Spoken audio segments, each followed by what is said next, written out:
Haleluya, haleluya, haleluya. Salam saudaraku, ratapan 3 ayat 22 sampai 23. Sebab kebaikan Bapa Yahweh itu tidak pernah berhenti. Rahmat Bapa Yahweh itu tidak pernah berkesudahan, saudaraku, selalu baru setiap pagi bagi setiap orang yang percaya kepadanya.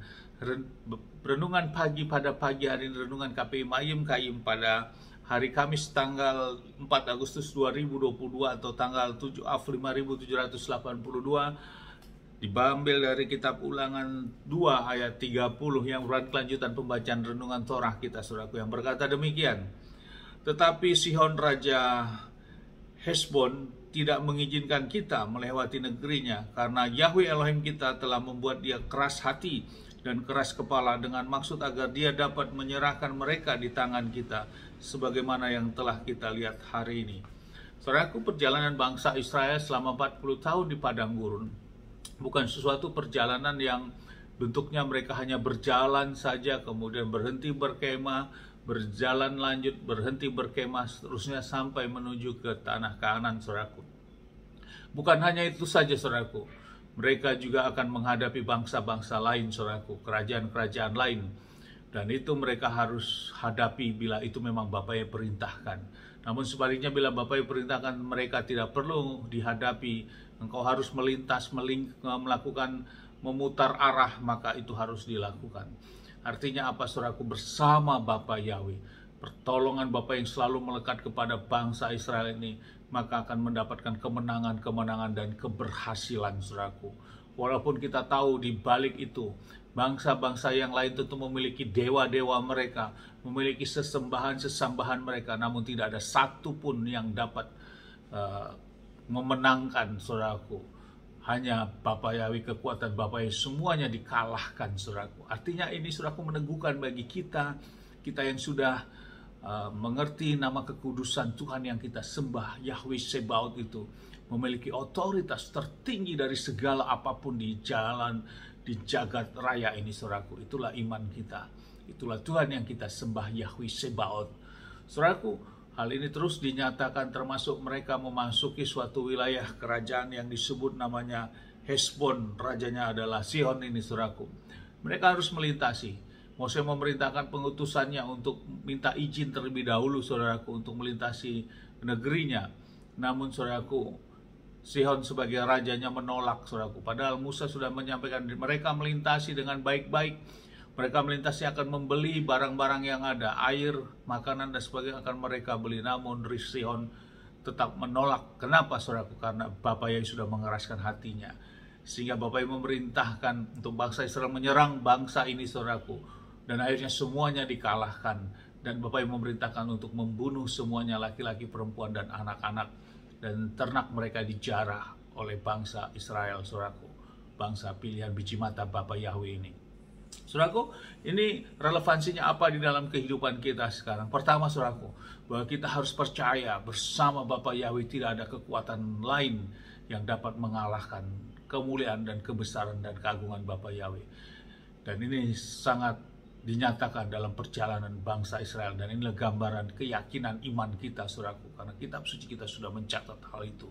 Yang kedua, saudaraku, jangan kita sempat dikeraskan hati kita oleh Bapa Yahweh, saudaraku, sama seperti Raja Sihon ini, yang Bapa Yahweh sendiri yang mengeraskan hatinya. Ini yang menjadi renungan yang lebih mendasar bagi kehidupan pribadi lepas pribadi pada hari ini, dimanapun saudara berada. Saudaraku, kita sering-sering dengar firman Bapa Yahweh, baik itu lewat melalui kehilat atau gereja yang disampaikan oleh gembala, ataupun melalui YouTube, ataupun media lainnya, saudaraku, atau radio, atau disampaikan oleh saudara rekan kita, saudaraku. Yang harus kita lakukan, kita buka hati kita, saudaraku, bila itu kebenaran. Bukan hanya buka hati, saudaraku, namun firman itu harus menghidupi hidup kita, dan firman itu harus hidup di dalam diri kita. Kita bukan hanya menjadi orang-orang atau jemaat-jemaat yang hanya sebagai jemaat pendengar saja, saudaraku. Namun kita adalah orang-orang yang mau mendengar firman, mau mendalaminya, dan menjadi jemaat yang cerdas, dan kemudian melakukannya, menghidupkan firman itu dalam kehidupan kita, saudaraku. Jadi itulah yang harus kita kerjakan dan lakukan, saudaraku. Bukan hanya level, hanya mendengar saja, Begitu saat kita keluar dari komoditas itu, kita menjalani kehidupan, kita sudah lupa dan hidup kita tetap seperti manusia lama, saudaraku. Firman itu tidak dihidupkan di dalam diri kita. Ini yang tentunya disayangkan, saudaraku. Dan itu harus kita rubah. Kita harus berani merubah sikap itu. Kita menghidupkan firman itu di dalam hidup kita. Ini yang relevansi dalam kehidupan kita. Jangan sempat Bapak Yai mengeraskan hati kita dan membuat kita tidak bisa melakukan lagi firman itu hidup di dalam kehidupan kita. Ini yang menjadi teguran dan perlu disampaikan pribadi lepas pribadi. Ambil, saudaraku, sikap bila itu sudah ketetapan yang Bapak Yai tetapkan. Seperti halnya saat Bapak Yai menyampaikan untuk kita melakukan pembaptisan. Pembaptisan apakah pembaptisan karena kita belum dibaptis, atau pembaptisan pembaharuan karena nama pembaptisan yang awal masih memakai nama sesembahan bangsa-bangsa yang harus diperbaharui dengan memakai nama pematraian nama Bapa Yahweh, putranya Yeshua HaMashiach dan Ruach HaKodes. Maka kerjakan, saudaraku, jangan tunggu nanti saudaraku, atau sampai Bapak mengeraskan hatimu, maka engkau akan terus menanti terus kau tunda-tunda sampai akhirnya Bapa Yahweh mengangkat atau kita mengalami kematian, saudaraku. Demikian juga firman yang lain tentang ketaatan Sabat, tentang melakukan brit milah bagi kaum laki-laki, saudaraku. Jangan ditunda-tunda, karena itu firman Bapak ya. Itu merupakan tanda, saudaraku. Tanda yang Bapak Yahweh sudah sampaikan antara Bapak Yahweh dan Bani Abraham, saudaraku, yang harus menjadi tanda-tanda. Dan itu harus kita kerjakan, jangan tunda-tunda. Imani, saudaraku, mungkin saat ini belum ada biaya, namun bila saudaraku benar-benar sungguh-sungguh mau menghidupkan firman itu di dalam diri saudaraku, Bapak pasti buka jalan, saudaraku, untuk kita lakukan apa yang menjadi perintahnya. Sehingga kita tidak dikeraskan hati kita, saudaraku, seolah-olah itu merupakan sesuatu hal yang nanti biasa-biasa, bukan sesuatu hal yang prioritas. Saudaraku, lewat renungan pagi hari ini kita kembali diingatkan bahwa kita harus hidupkan firman itu dalam hidup kita, dan kita harus ambil aksinya. Kita harus beraksi, saudaraku, untuk mengerjakan firman itu.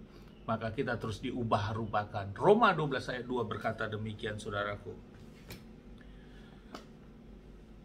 Janganlah menjadi serupa dengan dunia ini, tetapi berubahlah dengan pembaharuan pikiranmu, supaya kamu dapat membuktikan apa kehendak Elohim yang baik, berkenan, dan sempurna.